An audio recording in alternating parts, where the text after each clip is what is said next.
There's gotta be a baseball somewhere, actually. Okay, I couldn't find a baseball, but I found this limp bat.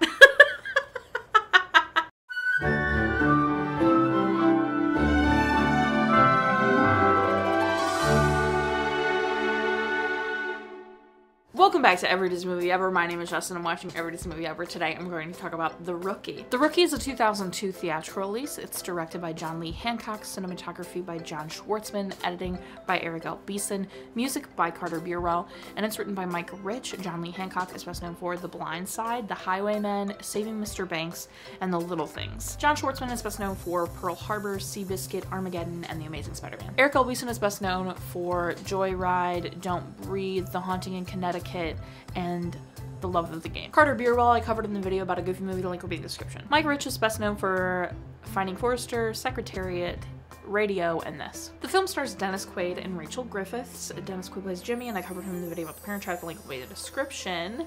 Rachel Griffiths plays Lori and is best known for 6 Feet Under, Muriel's Wedding, Blow, and this. This film is based on a true story about Jim Morris, a baseball player. He played for the Tampa Bay Devil Rays, Major League Baseball, but he had tried being a baseball player when he was in the age range that is appropriate to become a baseball player, but he kept getting injuries on his arm. I believe he's lefty. I have no idea if Dennis Quaid is lefty or if Dennis Quaid learned to pitch lefty for this movie. I have zero clue about it whatsoever. I think he might have learned to pitch lefty because I've never noticed that Dennis Quaid is left-handed in any other movie, and I'm normally, like, I notice that stuff. He kept getting injured and needing surgeries, so he didn't get to go into the major leagues, and then he becomes a teacher. I thought I had read he became a physical education teacher, like a PE teacher and the baseball coach, but in the movie he's a chemistry teacher. I don't know if he was a chemistry teacher. I'm pretty sure he was a PE teacher and they just changed it to chemistry for the movie. I don't know. But to inspire his baseball team, he makes them a promise that if they win the district championship, he will try out for Major League Baseball just to appease them. And so they're like, bet. And they do, so he goes to try out. Obviously no Major League scout or anyone had any interest in him, but he said, hey, I'm here to fulfill a promise to my kids. I have absolutely no expectation that I'm gonna be like picked or anything. Just let me try out so I can tell them I tried out. Like, obviously I just want to keep the promise to my team. And so they're like, yeah, okay, fine, you can try out, like, we'll let you keep the promise, that's fine. So he tries out and he ends up throwing 98-mile-per-hour fastballs. And he's 35 years old, and that's considered advanced age for a baseball player. And then he goes on and he ends up being, you know, I don't want to say drafted because that's football, but like he gets eventually chosen for the Tampa Bay Devil Rays, and he plays Major League Baseball for 2 seasons at his advanced age of 35. And so that's like Jim Morris's like true story, so that's what this movie is about. The film had a $22 million budget and only made $80.7 million in the box office, which isn't that good. That is good for this. With a $22 million budget, it made obviously way over double. It made like almost quadruple what it took to make, so that is good, but like an $80 million box office isn't like that decent. But it's got an 84% Rotten Tomatoes, which is very well received. People like enjoyed it and thought it was a good story. It was filmed mostly in Texas. Obviously they did use Thrall High School in Thrall, Texas for a lot of the school stuff. And this was good. I did enjoy it. I cried when he found out he was going to the major leagues, and when he called to tell his wife, I cried. That got me very emotional and I did cry. However, that's after what I'm about an hour and 30 minutes in. This movie's 2 hours and like 9 minutes or something. About an hour 30, an hour 35 in, I like had a little section, so just like a little bit before that probably, until just a little bit after that, where I was bored. And I was like, I was into it, and then we reached an area right in the hour 30 mark where I was bored, and I was like, yo, is this movie ever gonna end? Like, I'm bored now. And then soon after that, it picked back up. He found out he was going to the majors, the movie ended, it was very good, and that was great. So that's my biggest critique is the editing, because obviously for me to, like, it's one thing to be like, oh, this entire movie is just slow-paced, like, you know, like The Straight Story. That movie's slow-paced, but never once was I bored in that movie.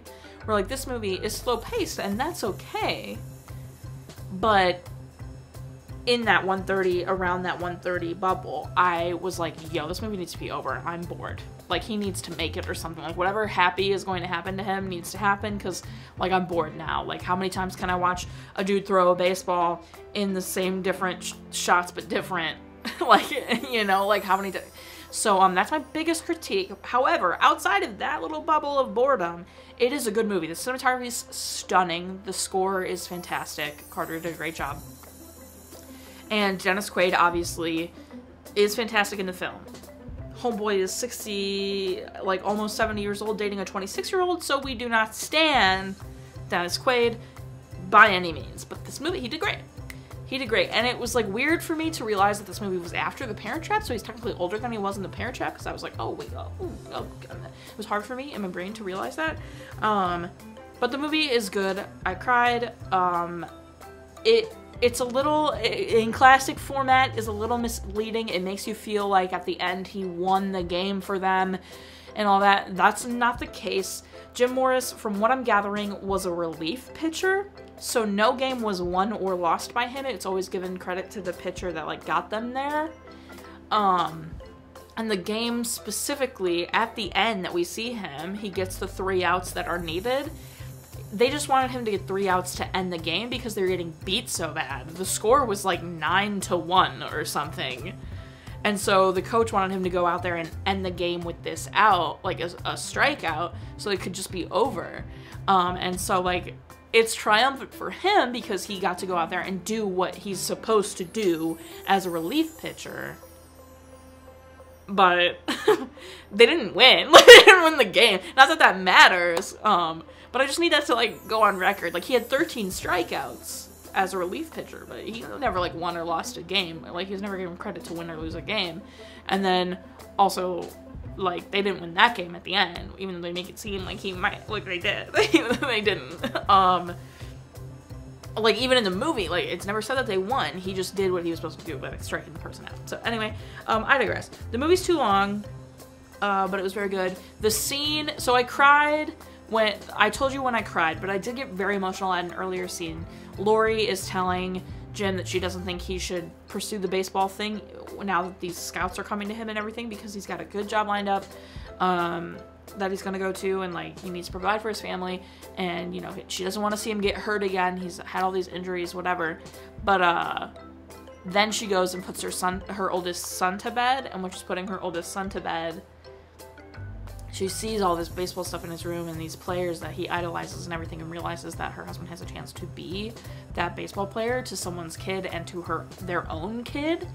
And so she changes her mind and tells him. And the scene, there's no words spoken. The scene where she's in the room, like, putting her son to bed, he's already asleep, she's just, like, tucking him in, and she's, like, looking around at all the baseball stuff, and all of it is, like, emoted through her face, and it's so good. Rachel Griffiths did a great job. I also got emotional in that scene.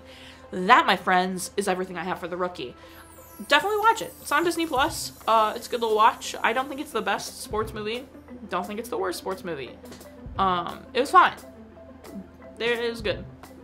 Go ahead. It's a little long. It's a little too long. Not enough interesting stuff is happening for it to be that long, but it was good. My final rating is 7 baseballs out of 10. Our total movie count is... Our cry count is... Parent Death Toll is still the same. If you want to keep up with the movie I'm watching when, follow me on Instagram or Twitter. You'll find out what movie I'm watching when. I put up videos every Monday, Friday, and sometimes Wednesday. Join Patreon. Weekly random facts. Monthly podcasts. Daily trivia. Patron requests. Monthly postcards to certain patrons. Like, all the stuff. Coupon codes for merch. Everything. Go check it out. Buy merch. I can't buy this anymore. Sorry. It's limited edition. But lots of other merch choices. Go buy that. Until next time, comment, like, subscribe, and on Twitter for your life. You are, so you do, and don't be... I mean, I guess there's not, like, really, like, a true villain in this movie. I kind of want to say don't be Jim's dad about it. I mean, he comes around in the end a little bit, but, like, not really. He, like, never supported his son, so, like, don't be him. But also, you know, There's a lot of other worse people you could be, so just don't be a turd. Bye.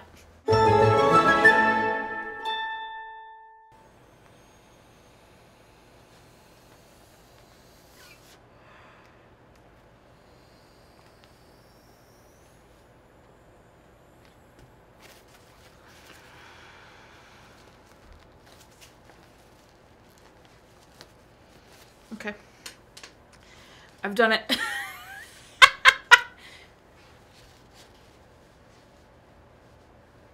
Oh. There we go. That's fucking bad. Like, what is this? Thanks, Sam.